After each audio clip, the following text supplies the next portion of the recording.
What's up, guys? Welcome to September 7th as we dive into Daniel chapter 7. Belshazzar began to reign around 553 BC as a co-regent with his father Nebuchadnezzar, who had begun to reign around 556 BC. Although Belshazzar was officially second in command to Nebuchadnezzar from 553 to 539 BC, he appears to have been the active ruler of Babylon during this time. Daniel's vision of four beasts. Earlier during the first year of King Belshazzar's reign in Babylon, Daniel had a dream and saw visions as he lay in his bed. He wrote down the dream, and this is what he saw. In my vision that night, I, Daniel, saw a great storm churning the surface of a great sea, with strong winds blowing from every direction. Then four huge beasts came out of the water, each different from the others. The first beast was like a lion with eagle's wings. As I watched, its wings were pulled off, and it was left standing with its two hind feet on the ground, like a human being, and it was given a human mind. Then I saw a second beast, and it looked like a bear. It was rearing up on one side, and it had three ribs in its mouth between its teeth. And I heard a voice saying to it, "Get up, devour the flesh of many people." Then the third of these strange beasts appeared, and it looked like a leopard. It had four birds' wings on its beak, on its back, and it had four heads. Great authority was given to this beast. Then in my vision that night, I saw a fourth beast, terrifying, dreadful, and very strong. It devoured and crushed its victims with huge iron teeth and trampled their remains beneath its feet. It was different from any of the other beasts, and it had 10 horns. As I was looking at the horns, suddenly another small horn appeared among them. Three of the first horns were torn out by the roots to make room for it. This little horn had eyes like human eyes, and a mouth that was boasting ignorantly. I watched as thrones were put in place, and the Ancient One sat down to judge. His clothing was as white as snow, his hair like purest wool. He sat on a fiery throne with wheels of blazing fire, and a river of fire was pouring out, flowing from his presence. Millions of angels ministered to him. Many millions stood to attend him. Then the court began its session, and the books were opened. I continued to watch because I could hear the little horn's boastful speech. I kept watching until the fourth beast was killed, and its body was destroyed by fire. The other three beasts had their authority taken from them, but they were allowed to live a while longer. As my vision continued that night, I saw someone like a son of man coming with the clouds of heaven. He approached the Ancient One and was led into his presence. He was given authority, honor, and sovereignty over all the nations of the world, so that people of every race and nation and language would obey him. His rule is eternal. It will never end. His kingdom will never be destroyed. The vision is explained. Then I, Daniel, was troubled by all I had seen, and my vision terrified me. So I approached one of those standing beside the throne and asked him what it all meant. He explained it to me like this: these four huge beasts represents four kingdoms that will rise from the earth, but in the end, the holy people of the Most High will be given the kingdom, and they will rule forever and ever. Then I wanted to know the true meaning of the fourth beast, the one so different from the others and so terrifying. It had devoured and crushed its victims with iron teeth and bronze claws, trampling their remains beneath its feet. I also asked about the 10 horns of the four beasts' heads, and the little horn that came up afterward and destroyed three of the other horns. This horn had seemed greater than the others, and it had human eyes and a mouth that was boasting ignorantly. As I watched, this horn was waging war against God's holy people and was defeating them until the Ancient One, the Most High, came and judged in favor of his holy people. Then the time arrived for the holy people to take over the kingdom. Then he said to me, "This fourth beast is the fourth world power that will rule the world, earth. It will be different from all the others. It will devour the whole world, trampling and crushing everything in its path. Its 10 horns are 10 kings who will rule that empire. Then another king will rise, different from the other 10, who will subdue 3 of them. He will defy the Most High and oppress the holy people of the Most High. He will try to change their sacred festivals and laws, and he will be placed under his control for a times and half a time. But then the court will pass judgment, and all his power will be taken away and completely destroyed. Then the sovereignty, power, and greatness of all the kingdoms under heaven will be given to the holy people of the Most High. His kingdom will last forever. All rulers will serve and obey him." That was the end of the vision. I, Daniel, was terrified by my thoughts, and my face was pale with fear. But I kept these things to myself.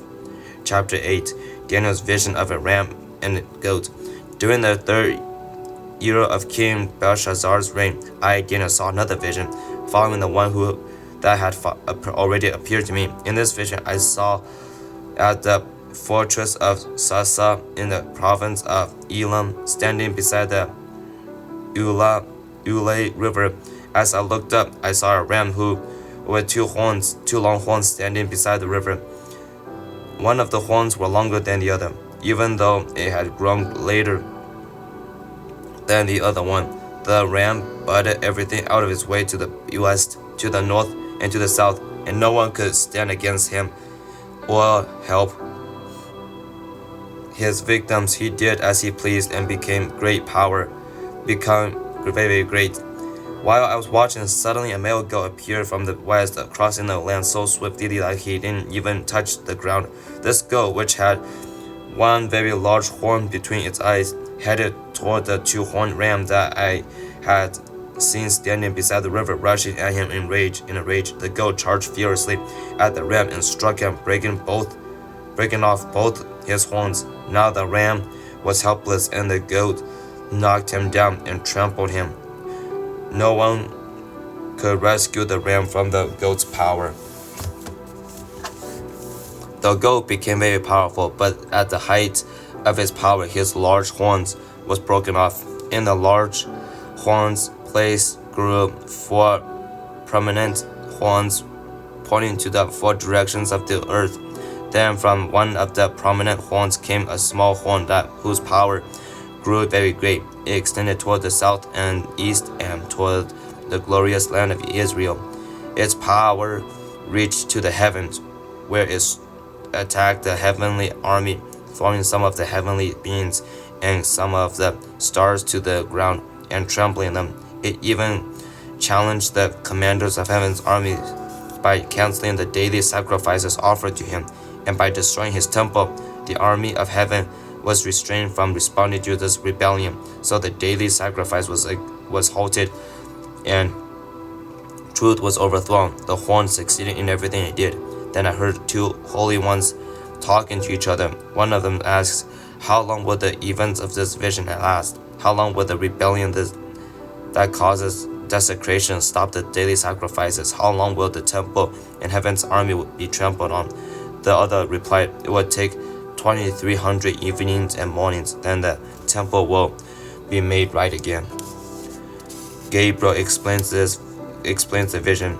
As I, Daniel, was trying to understand the meaning of this vision, someone who looked like a man stood in front of me, and I heard a human voice calling out from the Ulai River, "Gabriel, tell this man the meaning of his vision."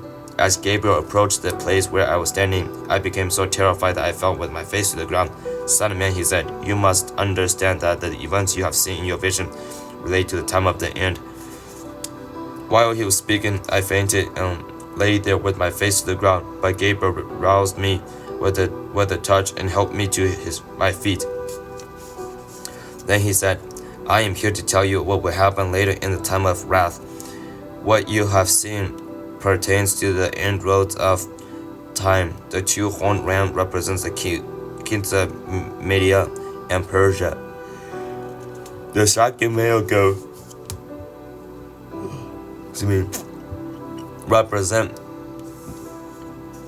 represents the king of Greece, and the large horn between his eyes represents the first king of the Greek Empire. The four prominent horns that replace the one large horn show that the Greek Empire will break into 4 kingdoms, but none as great as the first. At the end of their cycle, when their sin is at its height, a fierce king, a master of intrigue, will rise to power. He will become very strong, but not by his own power. He will cause a shocking amount of destruction and succeed in everything he does. He will destroy powerful leaders and devastate the holy people. He will be a master of deception and will become ignorant. He will destroy many without warning. He will even take out the prince of princes in battle, but he will be broken, though not by human power.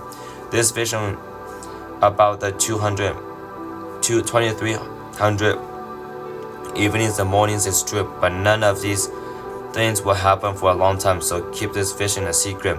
Then I, Daniel, was overcome and lay sick for several days. Afterward, I got up and performed my duties for the king, but I was greatly troubled by the vision and could not understand it.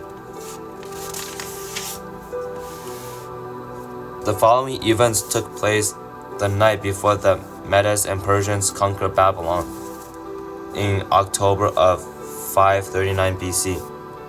Chapter 5. The Writing on the Wall. Many years later, King Belshazzar gave a great feast for 1,000 of his nobles, and he drank wine with them. While Belshazzar was drinking the wine, he gave orders to bring in the gold and silver cups that his predecessor Nebuchadnezzar had taken from the temple in Jerusalem. He wanted to drink from them with his nobles, his wives, and his concubines. So they brought these gold cups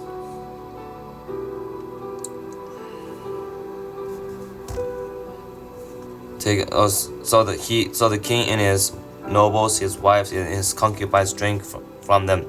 While they drank from them, they praised their idols made of gold, silver, bronze, iron, wood, and stone. Suddenly they saw the fingers of a human hand writing on the plaster wall of the king's palace. Near the lampstand, the king himself saw the hand as it wrote, and his face turned pale with fright. His knees knocked together in fear, and his legs gave way beneath him. The king shouted for the enchanters, astrologers, and fortune tellers to be brought before him. He said to these wise men of Babylon, whoever can read this writing and tell me what it means will be dressed in purple robes of royalty, honor, and will have a gold chain placed around his neck. He will become the third highest ruler in the kingdom. But when all the king's wise men had come in, none of them could read the writing or tell him what it meant. So the king grew even more alarmed, and his face turned pale. His nobles, too, were shaken. But when the queen mother heard what was happening, she hurried to the banquet hall. She said to Belshazzar, long live the king. Don't be so pale and frightened. There is a man in your kingdom who has within him the power of the holy gods. During Nebuchadnezzar's reign, this man was found to have insight, understanding, wisdom like that of the gods. Your predecessors, your predecessor, King Nebuchadnezzar, made him chief over all the magicians, enchanters, astrologers, and fortune tellers of Babylon. This man, Daniel, whom the king named Belteshazzar, had exceptional ability and is filled with divine knowledge and understanding. He could interpret dreams, explain riddles, and solve difficult problems. Call for Daniel and he will tell you what the writing means. So Daniel explains the writing. So Daniel was brought in before the king. The king asked him, Are you Daniel, one of the exiles brought from Jerusalem, or from Judah by my predecessor King Nebuchadnezzar? I have heard that you have the spirit of the gods within you, and that you are filled with insight, understanding, and wisdom. My wise men and enchanters have tried to read the words on the wall and tell me their meaning, but they cannot do it. I am told that you can give interpretations and solve difficult problems. If you can read these words and tell me their meaning, you will be clothed in purple robes of royal honor, and you will have a gold chain replaced around your neck. You will become the third highest ruler in the kingdom. Daniel answered the king, keep your gifts or give them to someone else. But I will tell you what the writing means. Your majesty, the Most High God gave sovereignty, majesty, glory, and honor to your predecessor Nebuchadnezzar. He made him so great that people of all races and nations and languages trembled before him in fear. He killed those he wanted to kill and spare those he wanted to spare. He honored those he wanted to honor and disgraced those he wanted to disgrace. But when his heart and mind were puffed up with ignorance, he was brought down from his royal throne and stripped of his glory. He was driven from human society. He was given the mind of a wild animal, and he lived among the wild donkeys. He ate grass like a cow, and he was drenched with the dew of heaven, until he learned that the Most High God rules over the kingdoms of the world and appoints anyone he desires to rule over them. You, as his successor, O Belshazzar, and you knew all this, yet you have not humbled yourself, for you have proudly defiled the Lord of heaven, and have had these cups from his temple brought before you. You and your nobles and your wives and concubines have been drinking wine from them while praising gods of gold, silver, gold, bronze, iron, wood, and stone, gods that neither see nor hear nor know anything at all. But you have not honored the Lord. You have not honored the God who gives you the breath of life and controls your destiny. So God has sent this hand to write this message. This is the message that was written. Many, tekel, and parson. This is what these words mean. Many means numbered. God has numbered the days of your reign and has brought it to an end. Tekel means weighted. You have been weighted at the balance and have not measured up. Person means divided. Your kingdoms has been divided and given to the Medes and Persians. Then at Belshazzar's command, Daniel was dressed in purple robe. A gold chain was hung around his neck, and he was proclaimed the third highest ruler in the kingdom. That very night, Belshazzar and the Babylonian king was killed, and Darius the Mede took over the kingdom at the age of 62. That's actually pretty old, considering a lot of stories are written about young kings. But guys, this is what pride does to people. When you're willing to flaunt and treat your gifts as gods, this is what happens to people. God will remind them who they are, who is the true king. It's so cool. I mean, it's not cool, but it's really intriguing when it's like numbered. God has numbered the days of your reign and has brought it to an end. Tekel means weighted. You have been weighted at the balance and have not measured up. Parson means divided. Your kingdom has been divided and given to Medes and Persians. You know, it's like we all are meant to live up to a standard or a lifestyle that God has created for us to be. But the moment that we disobey Him, the moment that we reject His goodwill for us, we don't live up to that. We don't live up to His expectation. We do not live up to the measurement that He has given us, that He would desire us to have. I don't know if that makes sense, but like every day that you spend every second of every day you spend away from God, you're wasting your time. And you cannot afford losing time when it comes to the grand view of what time is. You can't lose time. But yeah, I like how Daniel is like so humbled, and this is what we should all strive to be, which is stay consistent, which is with your faith in knowing that Daniel really could have boasted about how great he is with his gifts, but instead he does not. He just asks Belshazzar to keep his money, keep his wealth, because he has turned the blessings of God's holy people into gods. And Daniel is like giving like credit in a sense to God, that he does not want to make money by using the name of God, by doing things for God, if that makes sense. So the question is like, can we ourselves do things for God without having to be expected to be rewarded until we all go up to heaven.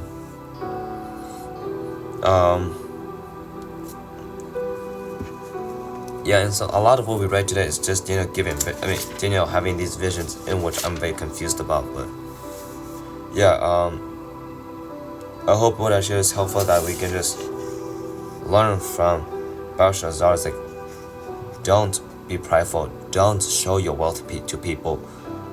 The moment that you start to show your wealth to people, you are saying, I did this, I created all this. And I mentioned this before, like, when we start to have that kind of mentality, that is extremely dangerous. We don't own anything. We are like God letting us borrow things, and we are expected to return them at the end of the day. And like I said, it's like I don't have like a whole lot to share, because it's like, a lot of what we read is just having visions, and visions that I can't say I understand fully, but just realize that it was just like talking about like the enemy will come and destroy everything that's you. How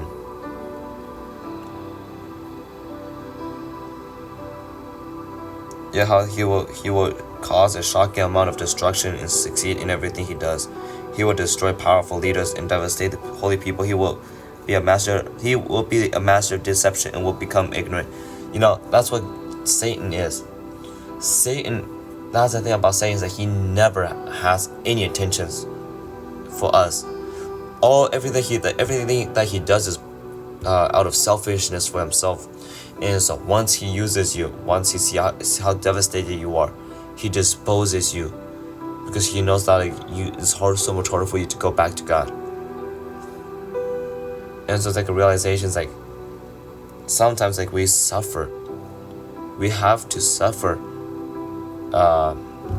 for our sins, because we thought Satan's here to bless us. We thought this voice in our heads says to do this and that is a good idea, but it's not. Satan never cares about anybody but himself. And so I hope what I share is helpful, that you could just take into considerations like, what exactly have you made gods in your life that are blessings based off of other people, that God has used that God blesses other people, and that how you turn their blessings into your gods. And so how can you give credit to God when people have the urgency to praise you for the things you've shared or for the things you've done? How can you give that up to God and give Him glory and honor? So may you guys go and walk with God today.